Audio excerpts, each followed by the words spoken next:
서울 마포구의 오래된 하숙촌. 비가 억수같이 쏟아지는 오후였다. 골목 맨 끝 지붕이 녹슨 오래된 2층 하숙집 문 앞에서 은발의 할머니가 낡은 청가방을 안고 멍하니 서 있었다. 그녀의 이름은 윤정이, 사람들은 그냥 윤 할머니라 불렀다. 하숙집 주인 김 사장은 한 손에 월세 장부를 들고 다른 한 손으로 문을 3번이나 세게 두드렸다. 윤 할머니. 월세 밀린 거 벌써 3달이야. 이번 주 안에 안 내면 나가셔야 해. 윤 할머니는 문을 조용히 열고 고개를 숙인 채 말했다. 죄송해요. 약국에서 야간 근무했는데 아직 얼마 못 모았어요. 조금만 더 기다려 주실 수 있을까요? 그녀의 목소리는 마치 젖은 낙엽처럼 바스락거렸다. 김 사장은 냉소적으로 62,000원짜리 지폐 뭉치를 휙 쳐다보고는 쏘아붙였다. 이게 뭐예요? 동네 복지센터인 줄 아세요? 이 돈으로 월세라고요? 그리고는 바닥에 가방을 툭 떨어뜨리고 이번 주 금요일까지 정리 안 하면 그냥 짐 싸서 나가세요. 이 하숙촌 공짜로 사는 곳 아니에요. 말을 마치고 구두 소리를 남긴 채 돌아갔다. 빗방울은 더 굵어졌고 윤 할머니의 어깨는 축 늘어졌다. 골목을 지나던 주민들은 그녀의 처지를 보며 안쓰러운 눈길을 보냈지만 아무도 다가서지 않았다. 그들의 눈빛 속엔 두려움과 무관심이 공존하고 있었다. 가난은 때때로 사람의 연민조차도 잠재우는 법이다. 윤 할머니는 방 안으로 천천히 걸어 들어갔다. 곰팡이가 핀 벽, 수년간 붙여진 신문지와 테이프가 덧대어진 천장. 그 구석엔 하나의 낡은 나무 괴짝이 놓여 있었다. 그녀는 괴짝을 조심스레 꺼내고 손등으로 먼지를 쓸었다. 뚜껑을 열자 곱게 접힌 흰색 가운이 눈에 들어왔다. 목 부분은 노랗게 변색되어 있었지만 윤 할머니는 그 가운을 양손으로 들고 가만히 바라보았다. 그것은 그녀가 간호사로 일했던 30년을 함께 보냈던 가운이었다. 밤새 응급실을 뛰어다니며 피 묻은 손으로도 절대 벗지 않았던 그녀의 정체성과 자부심이 담긴 옷. 그녀는 가운을 코 가까이에 가져가 냄새를 맡았다. 희미하게 약품 냄새와 오래된 병원의 향이 섞여 있었다. 그리고 떠오른다. 그날 밤, 그날 그녀는 병원 문 앞에 쓰러진 한 청년을 발견했다. 비가 억수같이 내리고 모두가 외면한 그 청년. 몸이 떨리고 얼굴이 창백했던 그를, 아무런 보호자도 없이 홀로 병원 앞에 버려진 그를. 그녀는 규정을 어기고 개인 책임 각서를 쓰고 그를 데리고 들어갔다. 사람 하나 살리겠다고 경력까지 날려버렸대. 그 이후 병원은 그녀에게 사직을 권유했고 그녀는 아무 말 없이 그만두었다. 그날 이후 윤 할머니의 삶은 전혀 달라졌다. 사람들이 모르는 곳에서 조용히, 초라하게, 그러나 자신의 기억만은 놓지 않은 채 살아왔다. 그녀가 꺼낸 가운은 이제 흙탕물에 젖어 있지만 그녀의 손은 여전히 그 가운을 소중히 감쌌다. 밖에서는 여전히 비가 내리고 있었다. 그리고 그 골목 끝에는 다음 날 모든 것을 뒤바꿔 놓을 사건이 다가오고 있었다. 검은 롤스로이스가 그 좁은 골목으로 천천히 들어서고 있었던 것이다. 서울의 아침은 유난히 조용했다. 전날 밤의 폭우는 흔적을 남긴 채 지나갔고 윤 할머니가 살던 하숙골목은 다시 평온한 일상을 가장하고 있었다. 하지만 그 평온함은 이내 깨어졌다. 롤스로이스. 그 이름만으로도 사람들의 시선을 끄는 그 차량이 좁은 골목 입구에 조용히 멈춰섰다. 검은 외장에 금빛 엠블럼이 밝힌 고급 차량의 존재는 하숙촌 주민들의 숨소리까지도 잠재웠다. 차문이 열리고 회색 정장을 입은 젊은 남자가 내렸다. 그의 눈은 강단 있었지만 동시에 간절함이 서려 있었다. 그는 조용히 골목을 바라보며 입을 열었다. 혹시 이 근처에 윤정이 할머니 혹은 윤 간호사라는 분 계시나요? 아무도 대답하지 않았다. 모두가 서로의 눈치를 보며 뒤를 돌아보았다. 그때 골목 한켠에서 기계 수리 중이던 강 노인이 공구를 내려놓고 나섰다. 있었지요. 어제 그분 하숙에서 쫓겨났소. 조용히 말을 이은 강 노인은 하숙집 주인 김 사장을 똑바로 쳐다보았다. 김 사장, 그렇게 내쫓을 일인가? 그분이 어떤 사람인 줄은 알고 말한 건가? 주변은 순간 정적에 빠졌고 김 사장은 당황한 듯 눈을 돌렸다. 나는 몰랐지. 그냥 월세 안 내니까. 그 말을 들은 젊은 남자는 조용히 고개를 숙였다. 그리고 입술을 앙다물고 골목 안쪽으로 천천히 걸어 들어갔다. 그의 뒤를 따라 나온 사람은 그보다 나이 든 조수로 보이는 인물이었고 손엔 태블릿을 들고 있었다. 그들은 하숙집 앞 윤 할머니가 살던 6호실 앞에 멈췄다. 문은 닫혀 있었고 바닥에는 비에 젖은 낡은 종이 한 장이 놓여 있었다. 젊은 남자는 종이를 조심스레 집어들었다.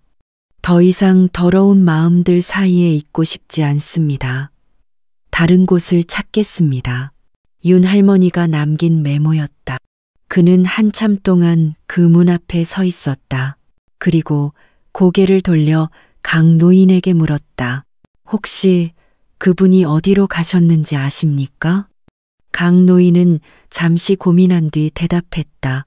자주 가던 데라면 골목 끝에 있는 고물상 근처일 거요. 아니면 시장 근처에서 헌 물건들을 팔던지. 남자는 곧바로 조수에게 눈짓했고 그는 전화를 걸기 시작했다. 찾아, 지금 당장. 그분 분명 아직 멀리 가지 못했을 거야. 차량은 다시 움직이기 시작했다. 이번엔 목적지가 분명했다. 그들이 찾는 건 단순한 사람 하나가 아니었다. 그날 오후 서울 종합뉴스 채널에는 한 장면이 나왔다. 미소 지은 CEO 한 명이 단상 위에서 이렇게 말했다. 5해 전 저는 거리에서 쓰러졌습니다. 아무런 신분도 보호자도 돈도 없이요. 그때 단 한 사람이 저를 살렸습니다. 누구보다도 그분이 제 인생을 바꾸었습니다. 그의 이름은 이동현, 그리고 그가 찾는 이는 바로 윤정이 간호사. 그녀는 과거 그를 살렸고 그는 이제 그녀를 세상 앞에 다시 세우려 하고 있었다. 서울 외곽 구불구불한 강가 옆 오래된 정자 하나, 누군가의 손때가 가득 묻은 대들보, 벌레 먹은 나무 벤치, 그리고 비에 젖은 바닥. 그곳에 윤정이 할머니는 쪼그려 앉아 있었다. 가랑비가 그치고 나서도 그녀는 떠나지 않았다. 손에는 오래된 비닐봉투 하나, 안에는 헌 옷 몇 벌, 낡은 찻잔 하나, 그리고 접힌 채 펼쳐지지 않은 사진 한 장. 그녀는 허공을 바라보고 있었다. 아니, 어쩌면 과거를 응시하고 있었는지도 모른다. 그 순간 조심스런 발소리가 정자 쪽으로 다가왔다. 구두굽이 젖은 돌바닥에 부딪히는 소리. 윤 할머니는 돌아보지 않았다. 혹시 여기에서 윤정이 할머니를 보신 분 계신가요? 부드럽고 정중한 남자의 목소리였다. 그녀는 대답하지 않았다. 오직 봉투를 더 단단히 감싸쥐었을 뿐. 저는 경찰도 아니고 기자도 아닙니다. 단지 그분께 감사 인사를 드리러 왔습니다. 오랜 시간 기다렸어요. 꼭 만나고 싶었습니다. 그제야 윤 할머니는 천천히 고개를 들었다. 그녀의 눈은 흐릿했지만 그 남자의 눈빛을 보고 무언가 멈칫했다. 그는 자신의 가방에서 조심스럽게 낡은 사진 한 장을 꺼냈다. 사진 속에는 윤 간호사와 팔에 붕대를 감은 젊은 청년이 함께 있었다. 그는 떨리는 목소리로 말했다. 이거 혹시 이 사진 속 여인이 할머니 맞으시죠? 아니네, 윤 할머니는 아무 말 없이 그 사진을 가만히 바라보았다. 그녀의 눈썹이 미세하게 떨렸다. 그날 밤 당신이 없었더라면 저는 이 세상에 없었을 겁니다. 이름도 몰랐지만 저는 당신을 잊은 적이 없습니다. 한참을 침묵하던 윤 할머니는 드디어 입을 열었다. 그때 넌 이름도 없이 응급실 앞에 쓰러져 있었지. 몸이 축축 늘어졌고 눈도 제대로 못 뜨더군. 이동현은 그 자리에서 무릎을 꿇었다. 고맙습니다. 정말 고맙습니다. 저는 그날 이후 살아남은 이유를 항상 생각했어요. 당신이 아니었다면 제 인생도 제 회사도 아무것도 없었을 겁니다. 윤 할머니는 작게 웃었다. 하지만 그 웃음엔 쓸쓸함이 묻어 있었다. 나는 그날 이후 모든 걸 잃었단다. 직장도, 자존심도, 이름도, 누군가에게는 목숨을 살린 영웅이었겠지만 세상에겐 규정을 어긴 노인네였지. 그녀의 말에 이동현은 눈을 떼지 못했다. 그래도 전 할머니 덕분에 두 번째 삶을 얻었습니다. 이제는 제가 돌려드릴 차례입니다. 늦었지만 할머니가 계셔야 할 자리로 모시겠습니다. 그는 손을 내밀었다. 그 손엔 따뜻함과 책임이 동시에 담겨 있었다. 윤 할머니는 그의 손을 천천히 바라보다 아주 조심스럽게 잡았다. 그 순간 낡은 정자 안에 조용히 바람이 불었다. 사진이 살짝 흔들렸고 잊혀졌던 시간들이 다시 흐르기 시작했다. 그녀가 잊고 싶었던 시간, 그리고 잊혀졌다고 믿었던 가치, 그 모든 것들이 이 재회로 다시 피어났다. 몇 날 며칠을 비에 젖은 골목에서 살아온 윤정희 할머니는 이동현의 손을 잡은 채 낯선 차에 올라탔다.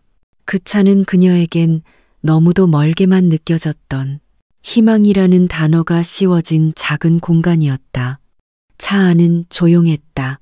밖으로는 서울 외곽의 풍경이 흘러갔고 안에서는 윤할머니의 호흡 소리와 이동현의 조심스러운 눈빛만이 공기를 채웠다. 그녀는 조용히 물었다. 어디로 가는 거냐, 이 차는? 할머니를 위한 집이 있습니다. 아늑하고 따뜻한 곳입니다. 누구의 눈치도 보지 않아도 되는 곳이죠. 차는 한적한 교회의 마을 어귀에서 멈췄다. 자그마한 담장 너머로 낮은 지붕의 집이 보였다.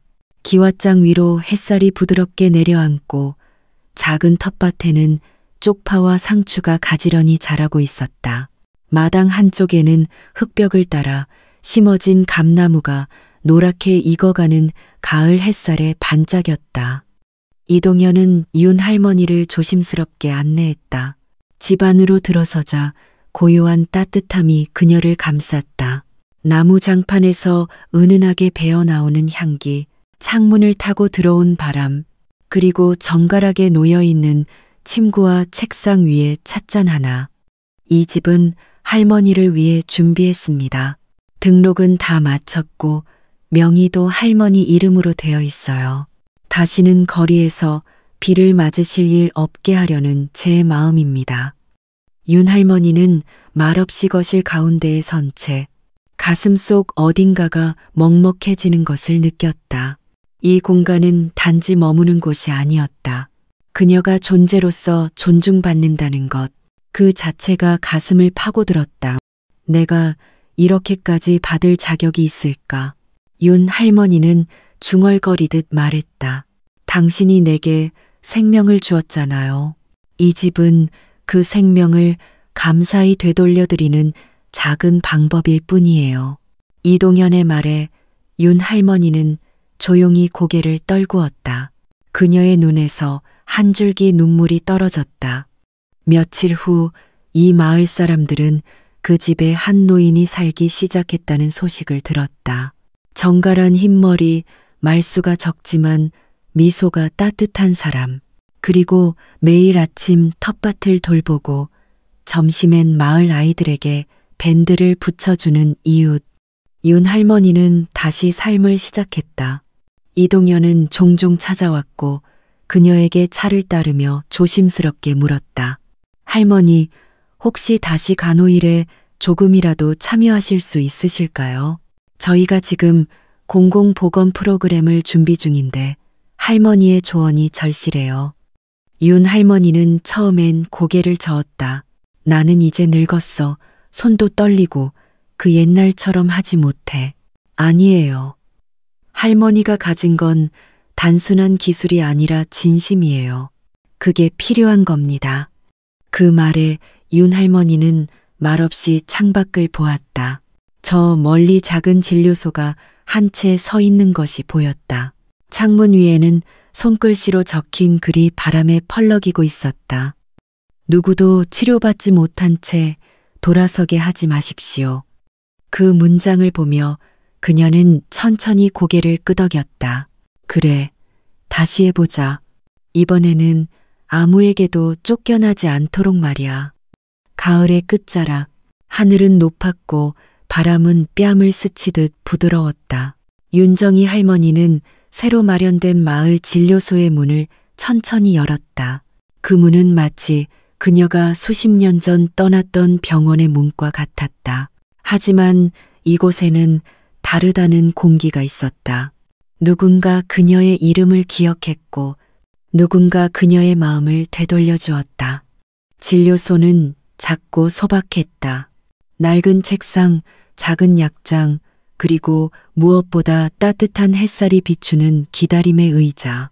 이곳은 장비보다 사람의 마음이 중심이 되는 곳이었다. 그날 아침 윤 할머니는 첫 진료 준비를 마치고 테이블 위에 조심스럽게 한 장의 사진을 올려두었다. 사진 속 젊은 시절의 그녀는 흰 가운을 입고 작은 아기 손을 꼭 쥐고 있었다.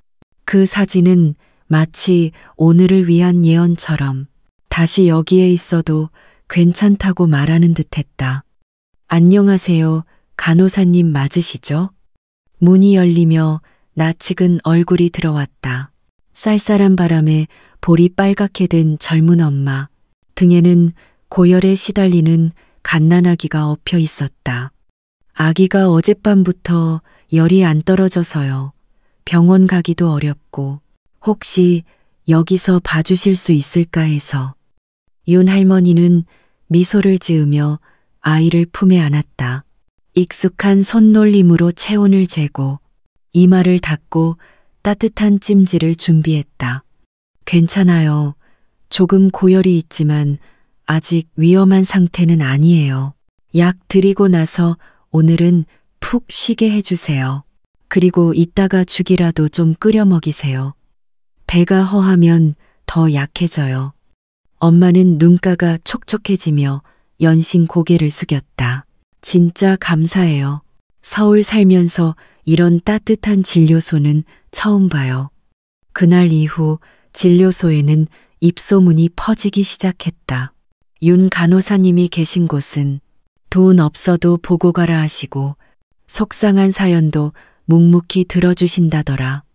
며칠 뒤 진료소로 한 장의 편지가 도착했다. 노란 봉투 안에는 손글씨로 적힌 정갈한 문장이 담겨 있었다. 정희야, 네가 아직도 그 가운을 입고 있을 줄은 몰랐구나. 그날 너를 내보냈던 사람으로서 이제야 용서를 구한다. 나 최수진이야. 너와 함께 일하던 그 병원의 부원장. 그날의 결정은 두고두고 내게 죄가 되었단다. 만약 네가 괜찮다면 한번 찾아뵙고 싶구나. 윤 할머니는 편지를 손에 꼭 쥐었다. 오래된 이름, 오래된 상처. 하지만 편지에 묻은 진심이 그녀의 마음을 조금씩 풀어주었다. 그 사람도 이제야 진짜로 늙은 모양이네. 그녀는 중얼거리며 손을 뻗어 찻잔을 들었다. 뜨거운 차 한 모금이 오래된 응어리를 부드럽게 덮었다. 그날 저녁 이동현이 진료소로 들렀다. 그는 새로 인쇄된 문서를 들고 와서는 그녀 앞에 조심스럽게 펼쳐 보였다.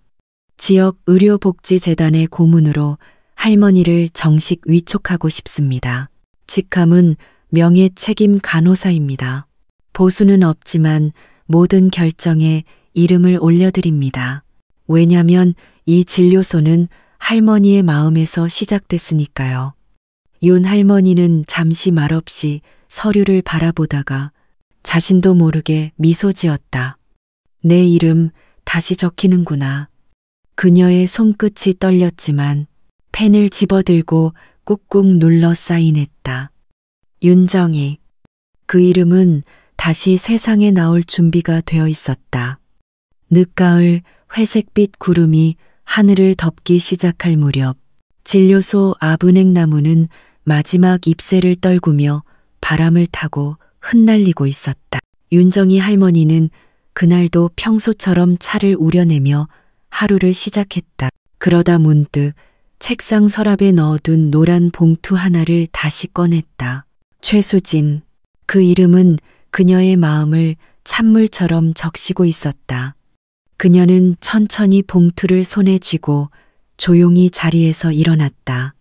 며칠 후 진료소로 한 여인이 찾아왔다. 단정한 코트에 가느다란 스카프, 짙게 늙은 주름 아래로 진한 눈동자가 보였다. 그녀는 오랫동안 망설이다가 입을 열었다. 정희야. 그 목소리는 시간의 덮개 속에서도 분명하게 기억나는 울림이었다. 윤 할머니는 잠시 멍하니 그녀를 바라보다가 그제야 입가에 미세한 떨림이 생겼다. 수진이, 너였구나. 두 여인은 마주 앉았다. 사이에는 찻잔과 긴 세월, 그리고 말하지 못한 죄책감이 놓여 있었다. 정희야, 나는 너를 그날 그렇게 몰아내고 나서 한 번도 편히 잠든 적이 없었어. 나는 무서웠어. 병원이라는 체계를 무너뜨릴까봐. 위에서 내려올 불이익이 두려워서 너를 희생양 삼았지. 최수진의 목소리는 점점 낮아졌고 그녀의 손이 떨렸다. 나는 알고 있었어. 네가 혼자서 그 아이를 살리기 위해 얼마나 싸웠는지. 근데 그걸 그저 규정 위반이라는 네 글자로 끝내버렸어. 그리고는 도망쳤지. 나도 너처럼 간호사였던 시절이 있었는데 언제부터 내가 그렇게 차가워졌는지도 모르겠더라. 윤 할머니는 조용히 찻잔을 돌리며 대답했다. 그날 나도 많이 울었어. 근데 지금 생각하면 누구보다도 네가 더 많이 울었을지도 모르겠구나. 네가 준 편지 읽었어. 그 안에 담긴 미안함이 느껴졌어. 나는 네가 그 마음을 담아 찾아와 준 것만으로도 충분해. 그래서 나 용서할게. 최수진은 울컥하며 고개를 떨궜다. 그녀의 눈에서 흐른 눈물이 찻잔에 닿기 직전 윤 할머니가 조용히 손을 뻗어 그녀의 손을 감쌌다. 우리 이제 과거에 묶이지 말자. 앞으론 같이 뭔가를 하면 좋겠어. 여기 이 진료소에서. 정말 그래도 될까? 그럼 예전에도 우리가 함께였을 때가 제일 따뜻했잖아. 그날 저녁 진료소 앞엔 처음 보는 두 여인이 나란히 걷는 모습이 있었다. 노년의 두 그림자. 하지만 그 발걸음은 오래된 그림자를 벗고 다시 희망을 향해 나아가는 걸음이었다.